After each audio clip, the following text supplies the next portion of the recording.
नमस्कार, बहुत स्वागत है आपका। आप देख रहे हैं इंडिया टीवी। मैं हूं आपके साथ प्रिया सिंह सोमवंशी। दोपहर के 3 बज रहे हैं। भारत और पाकिस्तान के बीच सीज फायर कल खत्म हो रहा है। परसों क्या होगा, ये सवाल सभी के मन में है और यही सोच सोच कर पाकिस्तानियों का दिल अभी से धड़क रहा है। ऑपरेशन सिंदूर ने जिस तरह से पाकिस्तान में तबाही मचाई, उसके बाद अब वहां खलबली मच गई है। कहीं भारत फिर से ना अटैक कर दे, और अगर कर दिया तो फिर इस बार क्या होगा। पाकिस्तानी आर्मी और नेता झूठ बोल बोलकर अपने आवाम को तसल्ली दे रहे हैं, गुमराह कर रहे हैं। अब आज मैं आपको ये विस्तार से बताऊंगी कि पाकिस्तान के प्रधानमंत्री ने किस तरीके से अपनी कौम को सफेद झूठ बोला है।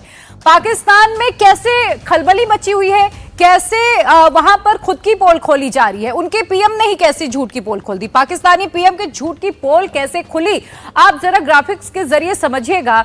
क्योंकि देखिए, जिस तरीके से वो अपनी कौम को, अपने आवाम को गुमराह कर रहे थे, लगातार उनकी तरफ से यही दावा किया जा रहा था कि हमने भारत के कई एयरबेस को तबाह किया, लेकिन अब उनका झूठ खुद पकड़ा जा रहा है। जबकि भारत ने पाकिस्तान के 9 एयरबेस को नेस्तनाबूद किया था। भारत ने चलाया आकाश तीर, कैसे फेल हुई आर्मी ऑफ मुनीर, जिसे मुल्ला मुनीर भी कहा जाता है। और लगातार वो अपनी सेना को यह भड़काता रहता है कि ये कौम की लड़ाई है, ये मजहब की लड़ाई है, और इसे कहीं ना कहीं एक मजहबी रंग देने की कोशिश जो है वो मुनीर की ओर से होती रही है। लेकिन अब जो सारे पैतरे हैं वो भारत के सामने फेल हो गए। अब देखिए, इस पर ऑपरेशन सिंदूर को लेकर डेलीगेशन पर भी सियासत भरपूर शुरू हो गई है, क्योंकि ऑल पार्टी डेलीगेशन बनाया गया है। इसमें तमाम पार्टियों के प्रतिनिधियों को शामिल किया गया, लेकिन कांग्रेस की ओर से जो 4 नाम दिए गए, कांग्रेस का ये कहना है कि उसमें तो शशि थरूर का नाम था ही नहीं। फिर जो डेलीगेशन बाहर दूसरे देशों में जाएगा, ऑपरेशन सिंदूर के बारे में बताएगा, तो फिर शशि थरूर का नाम उसमें शामिल क्यों किया गया, इसको लेकर भी देखिए अब जो लगातार है वो सियासत हो रही है। लेकिन सबसे पहले झूठे पाकिस्तान की पोल कैसे खुली है वो मैं आपको बताऊंगी। भारत ने पाकिस्तान को ऐसा जख्म दिया जिसे वो जिंदगी भर नहीं भूलेगा। पहले राउंड में भारत ने पाकिस्तान और पीओके में चलने वाले 9 आतंकी अड्डों को तबाह किया। दूसरे राउंड में पाकिस्तानी एयरफोर्स के 11 अहम एयरबेस को उड़ा दिया गया। यानी कि पाकिस्तान को भरपूर मार पड़ी है, हर तरफ से मार पड़ी है। पाकिस्तानी आर्मी और वहां के हुक्मरानों की हर तरफ दुनिया भर में थू थू हो रही है। और बेशर्मी इस बात की है कि पाकिस्तानी सेना और वहां के जो सियासतदान हैं वो अपनी नाकामी मानने के लिए तैयार नहीं है। वो अपनी फितरत के मुताबिक झूठ के सहारे ही पाकिस्तानी आवाम और दुनिया भर को धोखा देने की कोशिश कर रहे हैं। हालांकि अंदर से उनका ये दिल ही जानता है कि उनके साथ कैसा हश्र हुआ है, उनके साथ क्या हुआ है। लेकिन आपको बता दें, अब पाकिस्तान तो ये मानने के लिए तैयार नहीं कि उसके साथ हुआ क्या है। भारत ने कितना नुकसान पहुंचाया है ये पूरी दुनिया के सामने है। 9 आतंकी जो ठिकाने हैं उन्हें सबसे पहले ऑपरेशन सिंदूर के तहत टारगेट किया गया, और भारत की तरफ से बार बार ये साफ किया गया कि हमारा जो निशाना था वो सिर्फ और सिर्फ जो दहशतगर्द के अड्डे हैं उन्हें खत्म करना था। हमारा आर्मी के या मिलिट्री एक्शन को लेकर हमारा कोई मन नहीं था, कोई मंशा नहीं थी। लेकिन जब पाकिस्तान नहीं माना, उसने अटैक किया, तब भारत ने उस पर कार्रवाई की। लेकिन अब पाकिस्तान में ही पाकिस्तान के लोग उनके झूठ पकड़ ले रहे हैं और उनकी जमकर बेइज्जती हो रही है। पाकिस्तानी पत्रकार खुद पाकिस्तानी प्रधानमंत्री की पोल खोल रहे हैं। ये कह रहे हैं कि भारत के साथ सीज फायर को लेकर शहबाज शरीफ झूठ बोल रहे हैं। ये कह रहे हैं कि भारत के हमले के बीच शहबाज शरीफ सुबह सुबह फजर के समय स्विमिंग पूल में नहा रहे थे, और उसी शाम भारत ने पाकिस्तान के 11 एयरबेस को एयर स्ट्राइक से उड़ा दिया। पाकिस्तानी पत्रकार ने शहबाज की झूठ की कैसे पोल खोली है, आप खुद। अब पाकिस्तानी आर्मी और नेता सिर्फ हवाबाजी में माहिर है। उनका सारा जो नैरेटिव है वो झूठ पर ही टिका है। लेकिन भारत ने पाकिस्तान के साथ जो कुछ भी किया, उसे जो नुकसान पहुंचाया, उसका सबूत भी दिखाया, दुनिया के सामने रखा। पाकिस्तान के हर एयरबेस की सैटेलाइट तस्वीरें जारी की, सच बताया। और अब पाकिस्तान मूल के जो पत्रकार हैं मोहित पीरजादा, उन्होंने भारत के सच और पाकिस्तान के झूठ पर मुहर लगा दी। मोहित पीरजादा ने कहा कि पाकिस्तान के हमले में भारत को किसी तरीके का नुकसान नहीं हुआ है। वहीं भारत जो भी स्ट्राइक भारत की तरफ से की गई है, बहुत सटीक तरीके से अपने टारगेट को अचीव की है उन मिसाइल्स ने।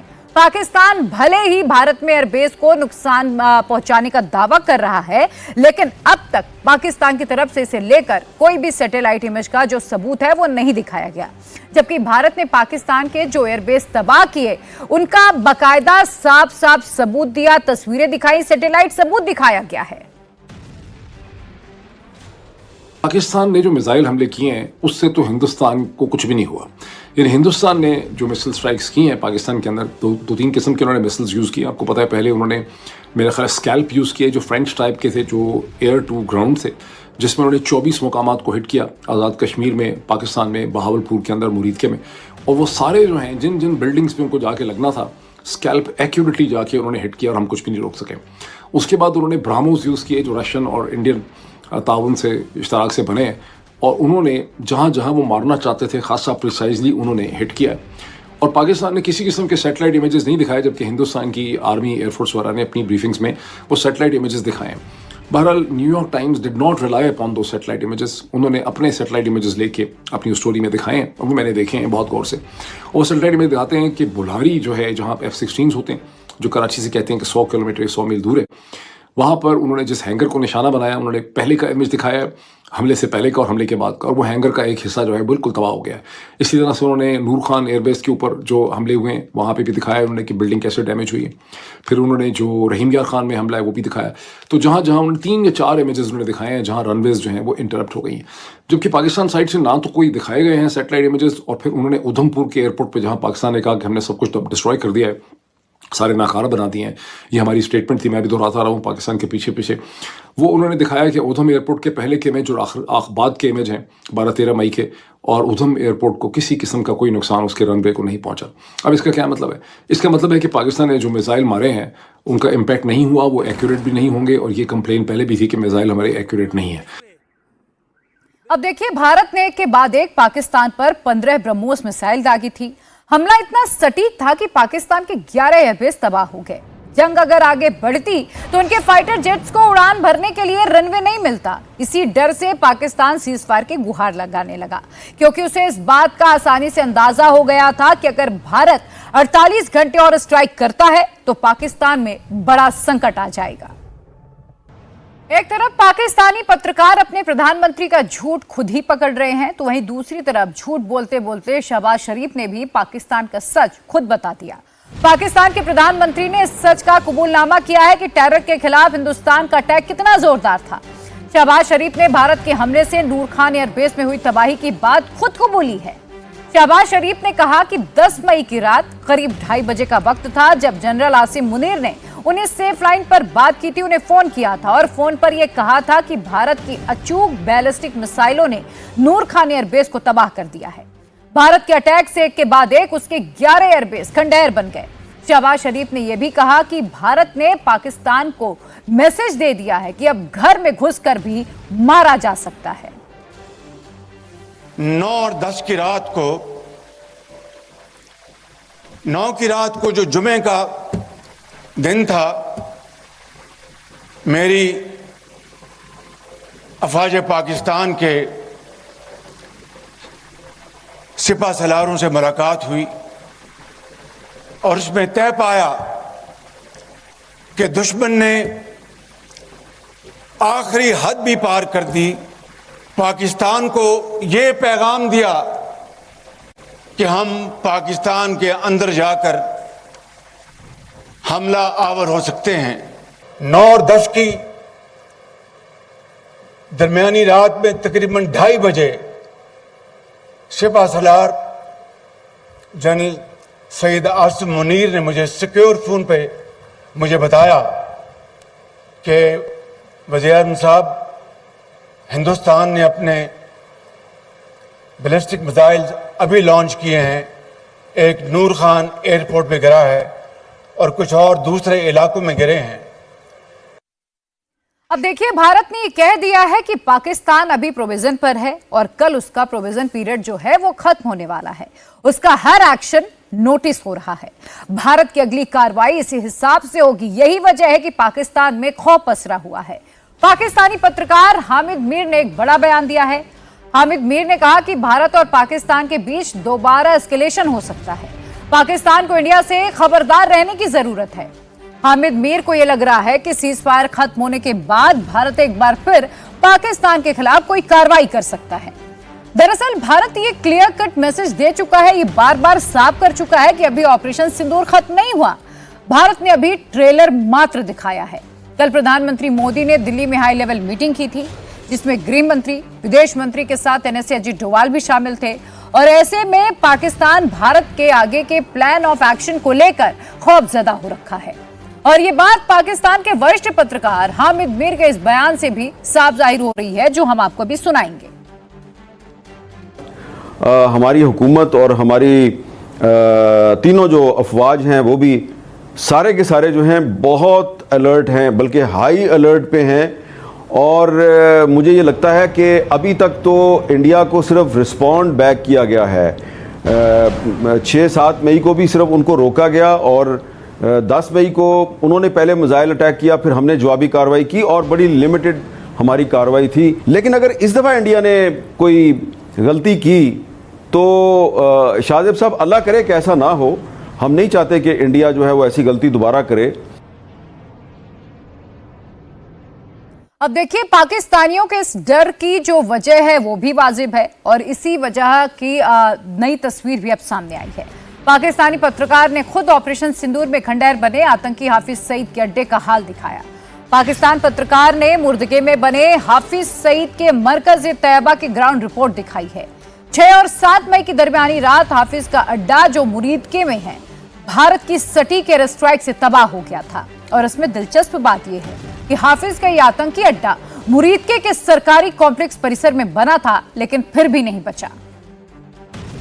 अब हमले से तिलमिलाए पाकिस्तान ने जवाब देने की पूरी कोशिश भी की, लेकिन भारत के अदृश्य कवच ने आसमान में ही पाकिस्तान के सारे हमलों को नाकाम कर दिया। भारत के रक्षा मंत्रालय के सोर्सेस के मुताबिक 9 और 10 मई की रात पाकिस्तान ने भारत के मिलिट्री और सिविलियन इलाकों को ड्रोन के जरिए निशाना बनाया। पाकिस्तान की तरफ से 600 से ज्यादा ड्रोन्स भेजे गए, जिसे भारत के आकाश तीर सिस्टम ने हवा में इंटरसेप्ट करके नष्ट कर दिया। भारत के एयर डिफेंस की तीखी धार आकाश तीर ने पाकिस्तान के एक एक ड्रोन को मिट्टी में मिला दिया। पाकिस्तान के हमले से निपटने के लिए भारत ने 1000 से ज्यादा गन सिस्टम, 750 के करीब शॉर्ट रेंज और मीडियम रेंज मिसाइल का इस्तेमाल किया। जितने भी पाकिस्तानी ड्रोन भारत की तरफ भेजे गए, वेस्टर्न फ्रंट में जहां जहां पाकिस्तान ने टारगेट करने की कोशिश की थी, हमारे स्वदेशी आकाश तीर सिस्टम ने एक एक ड्रोन और एक एक मिसाइल को हवा में ही ढेर कर दिया। और ऐसे में आकाश तीर भारत की वो अभेद्य और अदृश्य दीवार बन गया है, जिसकी कोई भी काट पाकिस्तान के पास नहीं है। Well, I think what stood out for me the most was first the shift in Indian government policy in terms of responding to terrorist attacks within India that it believes are linked to groups that operate in Pakistan. And whereas in the past we saw governments feel the need to sort of seek to assemble a dossier or provide evidence of linkages that might start to approximate what you would look for in a court of law. So, you know, beyond a reasonable doubt sort of thing. Now there's a move to a policy stance of saying that a failure to rein in groups, a failure to prevent groups from having safe haven in your territory is enough to bring about a military response when it comes to terrorist activities. आज जिस आकाश तीर की चर्चा पूरी दुनिया में हो रही है, आइए अब उसके बारे में आपको विस्तार से बताते हैं। आकाश तीर एक स्वदेशी artificial intelligence powered air defence system है, जिसे डीआरडीओ, इसरो और बीईएल ने संयुक्त रूप से डिजाइन और डेवलप किया है। रडार, सेंसर और कम्युनिकेशन सिस्टम को इंटीग्रेट करके सिंगल नेटवर्क बनाता है और आसमान में भारत के लिए कवच का काम करता है। दुश्मन के ड्रोन, मिसाइल और हवाई खतरों को हवा में ही ढेर कर देता है। 13 मई को प्रधानमंत्री मोदी अब आदमपुर एयरबेस भी पहुंचे थे। तब पीएम मोदी ने भी आकाश तीर का जिक्र किया और उसकी तारीफ की थी। प्रधानमंत्री मोदी ने बताया कि आकाश तीर कैसे देश की सुरक्षा के लिए अभेद दीवार बनकर खड़ा हो गया था। आकाश तीर एयर डिफेंस सिस्टम का काम लो लेवल एयर स्पेस की निगरानी करना और ग्राउंड पर तैनात एयर डिफेंस वेपन सिस्टम को कंट्रोल करना होता है। साथ ही जो रियल टाइम में हवाई खतरे हैं उनका भी पता लगाता है और इतना ही नहीं, हवाई खतरों को ट्रैक करने के बाद उन्हें न्यूट्रलाइज करने में भी पूरी तरीके से सक्षम है, जिसकी तारीफ विदेशी भी कर रहे हैं। Once the Indian Air Force sort of operated according to standard military procedures and doctrines, the evidence that their ability to really precisely strike a range of targets more or less precisely, I think was quite impressive. आकाश तीर आसमान में भारत को 4 layer की security provide करता है, जो air force के integrated air command and control system से भी जुड़ा होता है। पहले लेयर में जो कंपाउंडर ड्रोन और मैनपैड्स होते हैं, जो 40 किलोमीटर से कम दूरी वाले अटैक को न्यूट्रलाइज करते हैं। सेकेंड लेयर में जो 40 किलोमीटर से ज्यादा और 80 किलोमीटर से कम दूरी के अटैक होते हैं, उन्हें न्यूट्रलाइज किया जाता है। इसमें शॉर्ट रेंज के सरफेस टू एयर मिसाइल तैनात रहते हैं, जबकि तीसरी लेयर की बात करें तो इसमें मीडियम रेंज के सरफेस टू एयर मिसाइल तैनात रहते हैं और जो फोर्थ लेयर है उसमें लॉन्ग रेंज के सरफेस टू एयर मिसाइल की तैनाती होती है। यानी कि दुश्मन के छोटे ड्रोन से लेकर लॉन्ग रेंज के मिसाइल्स हो, आकाश तीर सबका इलाज करता है और उसे मिट्टी में मिला देता है। आकाश तीर ने यह प्रूव कर दिया कि वो भारत का एक मजबूत सुरक्षा कवच है, जिसे चीन, पाकिस्तान और टर्की के मिसाइल और ड्रोन भेद नहीं पाए। और इसकी बड़ी वजह है भारत की new and cutting edge technology. जैसे इसरो का जो कैटसोट या रीसेट रियल टाइम आग की तरह है, वो काम करता है, जो दुश्मन के हर एक मूवमेंट पर नजर रखता है।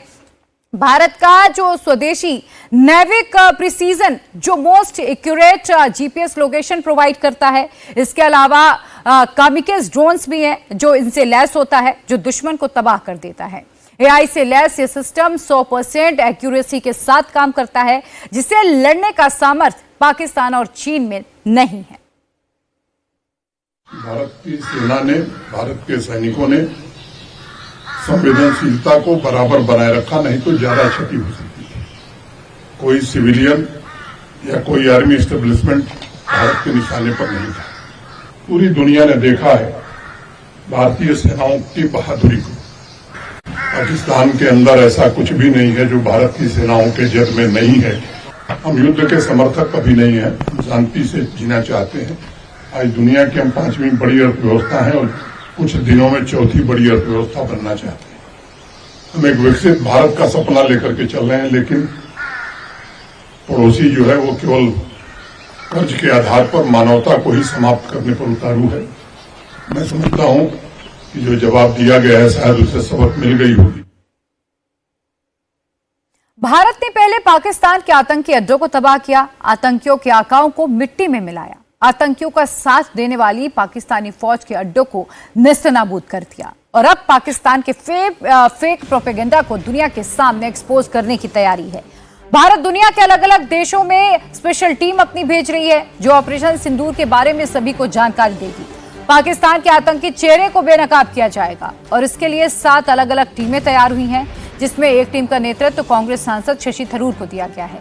लेकिन अब इस पर ही सियासत हो गई, क्योंकि कांग्रेस ने जिन 4 सांसदों के नामों की लिस्ट सरकार को सौंपी, उसमें शशि थरूर का नाम नहीं है और कांग्रेस ने इस पर अपनी आपत्ति दर्ज कराई है। दरअसल सर्वदलीय डेलीगेशन की जानकारी केंद्रीय संसदीय कार्य मंत्री किरेन रिजिजू ने दी। उन्होंने बताया कि अलग अलग टीमें हैं जो अलग अलग देशों में जाकर ऑपरेशन सिंदूर के बारे में जानकारी देगी और इस लिस्ट में जिन सांसदों के नाम है उसमें शशि थरूर हैं, रविशंकर प्रसाद हैं, सुप्रिया सुले का नाम भी शामिल है, जो अलग अलग देशों में जाएंगे। सरकार ने जिन 7 सांसदों के नेतृत्व में अलग अलग टीमें बनाई हैं, उसमें टीम नंबर 1 कांग्रेस सांसद शशि थरूर की है। टीम नंबर 2 को लीड बीजेपी सांसद रविशंकर प्रसाद करेंगे। टीम नंबर जो 3 है उसे लीड जेडीयू सांसद संजय झा करेंगे। टीम नंबर 4 को लीड बैजयंत पांडा करेंगे। टीम नंबर 5 को डीएमके सांसद कनिमोझी, जबकि जो 6 नंबर की टीम है एनसीपी शरद गुट की सुप्रिया सुले उसे लीड करेंगी और 7 नंबर की टीम को शिवसेना के श्रीकांत शिंदे लीड करेंगे। लेकिन अब देखिए, विवाद शशि थरूर के नाम पर ही हो गया। सवाल कांग्रेस पार्टी ने उठाए हैं कांग्रेस ये कह रही है कि सरकार ने हमसे 4 नामों की मांग की थी। बकायदा पार्टी की तरफ से सरकार को 4 नाम भेजे भी गए, लेकिन कांग्रेस की लिस्ट में शशि थरूर का नाम शामिल नहीं था, जबकि सरकार के लिस्ट में शशि थरूर का नाम है और वो टीम 1 के लीडर भी हैं।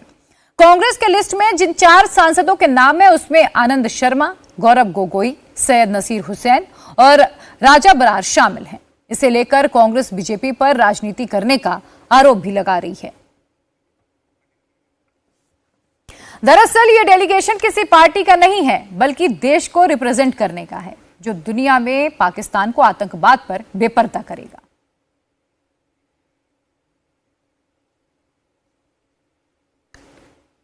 तो देखिए, डेलीगेशन का जो लीडर है उसे बनाए जाने पर कांग्रेस सांसद शशि थरूर को लेकर ऑब्जेक्शन हो रहा है।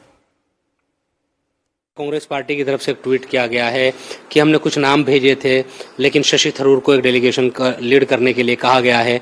पार्टी ने दूसरे नाम भेजे थे। इस चीज को आप कैसे देख रहे हैं? देखिए, वो तो पार्टी अगर कोई नाम भेजती है तो नामों पे गौर होना चाहिए, उन्हीं को तय करना चाहिए। क्योंकि देखो, एक होता है सरकार का डेलीगेशन, पार्लियामेंट्री डेलीगेशन होते हैं, स्पीकर ही कर चूज कर लेते हैं। उसमें भी मुझे अभी भी मालूम है कि जैसे कोई स्पीकर भी जब डेलीगेशन चूज करता है तो वो पार्टी से नाम मांगता है, पार्टी नाम भेजती है।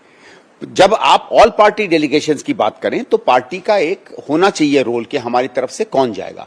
इसमें अच्छा होता अगर बात करती तो भाई आप ऐसा थोड़ी कि किसी के यहां से किसी को भी बुला लो, अच्छी बात होती है अगर आप बात करती तो हर पार्टी इन्वॉल्व लगती है। भाई डेमोक्रेसी क्या है, फीलिंग है ना कि भाई मैं भी इन्वॉल्व हो रहा हूं। दरअसल ये डेलीगेशन किसी पार्टी का नहीं है, बल्कि देश को रिप्रेजेंट करने का है, जो दुनिया में पाकिस्तान को आतंकवाद पर बेपर्दा करेगा। डेलीगेशन का लीडर बनाए जाने पर कांग्रेस सांसद शशि थरूर ने सरकार को थैंक यू कहा और उनका ये कहना है कि वो राष्ट्रहित में काम करेंगे, इसे राजनीति से नहीं जोड़ेंगे। तो वहीं सरकार का भी ये कहना है कि इस पर राजनीति नहीं होनी चाहिए। ऑपरेशन सिंदूर जैसे प्रधानमंत्री जी ने कहा भी है कि ये अभी स्थगित हुआ है, इसलिए आतंकवाद को समाप्त करने के लिए ये बहुत ही कारगर कार्रवाई ऑपरेशन सिंदूर के माध्यम से की गई। देखिए, ऐसे अवसरों पर राजनीति नहीं करनी चाहिए किसी को भी। ये एक सर्वदलीय डेलीगेशन है। पाकिस्तान आतंकवाद की फैक्ट्री है, ये दुनिया के देशों को समझाने के लिए डेलीगेशन जा रहा है, तो ये तो राजनीति का विषय ही नहीं है। शशि थरूर जी उस डेलीगेशन में सम्मिलित हैं। कांग्रेस को राजनीति नहीं करनी चाहिए ऐसे मामलों।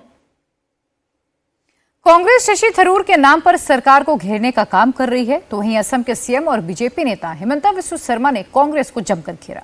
उन्होंने सोशल मीडिया प्लेटफॉर्म एक्स पर पोस्ट करते हुए कहा कि लिस्ट में नामित सांसदों में से एक असम के हैं। पाकिस्तान में अपने लंबे प्रवास से इनकार नहीं किया है। कथित तौर पर 2 सप्ताह तक और विश्वसनीय दस्तावेजों से ये पता चलता है उनकी पत्नी भारत में काम करते हुए पाकिस्तान स्थित एक एनजीओ से वेतन ले रही थी। यह हिमंता बिस्वा शर्मा की तरफ से एक्स पर पोस्ट किया गया। निशाना गौरव गोगोई थे। भारत सरकार पाकिस्तान को बेनकाब करने के लिए जो डेलीगेशन भेज रही है उसमें शशि थरूर को अमेरिका, रविशंकर प्रसाद को खाड़ी देश, बजयंत पांडा को यूरोप भेजा जाएगा। इसके अलावा अगर हम बात करें कनिमोझी की तो वो रूस जाएंगे, श्रीकांत शिंदे को अफ्रीका भेजा जाएगा। तो ये जो ऑल पार्टी डेलीगेशन बनाया गया है उन्हें अलग अलग देशों में भेजा जाएगा, जहां वो पाकिस्तान का जो प्रोपेगेंडा है वो दुनिया के सामने बेनकाब करेंगे। ये देखिए, हम लोग गवर्नमेंट ऑफ इंडिया, हमारी देश को रिप्रेजेंट कर रहे हैं। कोई हम लोग MIM पार्टी, NCP पार्टी या वो पार्टी को रिप्रेजेंट नहीं कर रहे हैं। हम लोग मेंबर ऑफ पार्लियामेंट ज़रूर हैं, एक पार्टी के तरफ से इलेक्ट हुए हैं, बट ये जो काम है हम अपने मुल्क की नुमाइंदगी करने, मुल्क में क्या हो रहा उन देशों में जाके बताने के लिए, कैसा हमारे मुल्क में हमारी बेटियां बेवा हो रही हैं, हमारे बच्चे यतीम हो रहे हैं, कैसा पाकिस्तान इस मुल्क को डिस्टेबलाइज करना चाहता है, और पूरी दुनिया को ये देखना है कि हमारी फिफ्थ और 4th लार्जेस्ट इकोनॉमी हमारी है। अगर यहाँ पर कोई एक नेबरिंग कंट्री जो खुद इनस्टेबल है, अगर यहाँ पर डिस्टेबलाइज होगा तो पूरे इंटरनेशनल लेवल पे इसका असर क्या पड़ने वाला है।